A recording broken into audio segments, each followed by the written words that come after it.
Permission ఆపేసారు.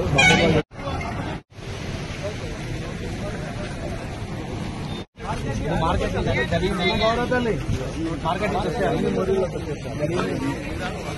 మొత్తం అట్టే ఉంటాయి. ఇది అది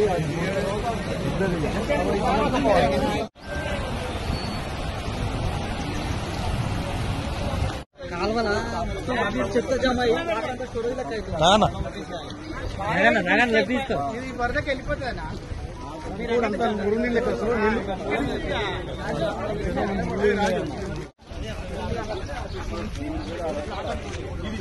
ఇదంతా బాగా అయినప్పుడు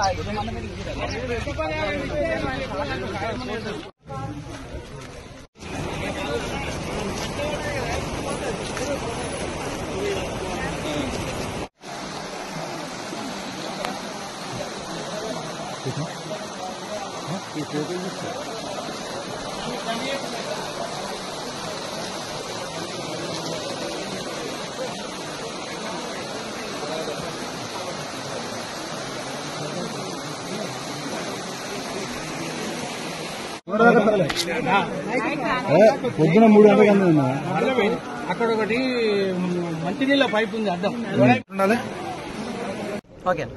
ఆలయ నియోజకంలో ఉన్నటువంటి ప్రతి చెరువు నింపుడు లక్ష్యంగా గౌరవ ముఖ్యమంత్రి రేవంత్ రెడ్డి గారి సహకారం, ఇరిగేషన్ శాఖ మార్చులు ఉత్తమ్ కుమార్ రెడ్డి గారి ఆదేశాల మేరకు తెలంగాణ ముద్దుబిడ్డ కోమటిరెడ్డి వెంకరెడ్డి గారి నాయకత్వాన ఆలయంలో ఉన్నటువంటి ప్రతి చెరువు నింపాలనే లక్ష్యంతో సుమారు 2 నెలల నుంచి ఒక్కొక్క చెరువు నింపుకుంటా ఇరిగేషన్ వాళ్ళ సహకారంతో ఇక్కడ కొండపోచమ్మ గాని, మల్లన్న సాగర్, అదేవిధంగా తపాష్పల్లి, నవాపేట రిజర్వాయర్ నుంచి ఇప్పటికీ సుమారు 75-80 చెరువులు నింపడం జరిగింది.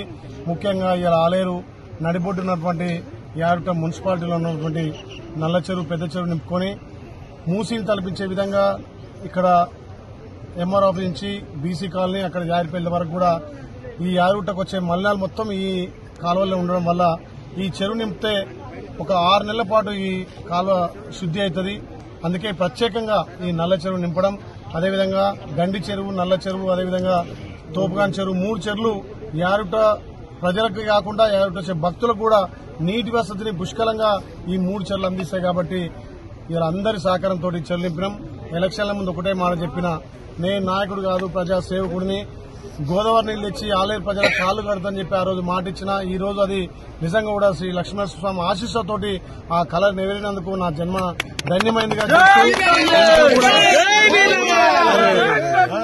ఇంకా కూడా ఏదైతే మిగిలిన చెరువులన్నీ కూడా ఒక్కొక్కటిగా గొలుసుకట్టులు చేసుకుంటూ ప్రభుత్వ నిధులతో పాటు మా బీర్లా ఫౌండేషన్ నిధులతోటి పెట్టి ఎక్కడెక్కడ కలబట్టు కట్లు పైప్ లైన్ వేసుకుంటూ మిషన్ల ద్వారా కొంచెం అప్పుడు గతంలో మా ప్రభుత్వాలు విస్మరించినటువంటి గొలుసు కట్టులను కూడా ప్రతి ఒక్కటి పునరుద్దరించుకొని 170% ఇప్పటికే నింపడం జరిగింది. ఇంకా 4 రోజులైనా ఈ గోదావరి నీళ్లు ఆలయంలో పారించి ప్రతి చెరువుకు నీళ్లు నింపుతాను తెలియజేస్తూ ఇలా పెద్ద ఎత్తున ఈ గంగమ్మకు నల్ల చెరువులో యారుట ప్రజల దాహతి తెచ్చే చెరువు కాబట్టి దాహతితో పాటు ఇక్కడ మూసిని కూడా ఈ యారుట్లో ఉన్న మూసిని కూడా సుందరీకరణ ఈ నీళ్లతో చేసి ఇప్పుడే పెద్ద ఎత్తున పూజా కార్యక్రమాలు స్థానిక చైర్మన్ గారు, కౌన్సిలర్లు, అదేవిధంగా స్థానిక నాయకులందరూ, టౌన్ పార్టీ అధ్యక్షులందరూ కూడా పెద్ద ఎత్తున పూజలు నిర్వహించారు. ఆ స్వామివారి ఆశీస్సుతోటి ప్రతి చెరువు నింపుకొని ఇక్కడ నీళ్ల కరువు లేకుండా చేయడమే లక్ష్యంగా, ప్రతి ఎకరాకు నీళ్లు అందించే లక్ష్యంగా పనిచేసుకుంటూ పోతున్నారు. దీనికి గౌరవ ముఖ్యమంత్రి గారు, ఇరిగేషన్ శాఖ మంత్రులు, మా మంత్రి కోమటిరెడ్డి వెంకరెడ్డి గారు పూర్తి సహకారం అందించినందుకు వాళ్ళకు 2 చేతులు జోడించి ప్రత్యేకంగా నమస్కారం చేస్తున్నారు.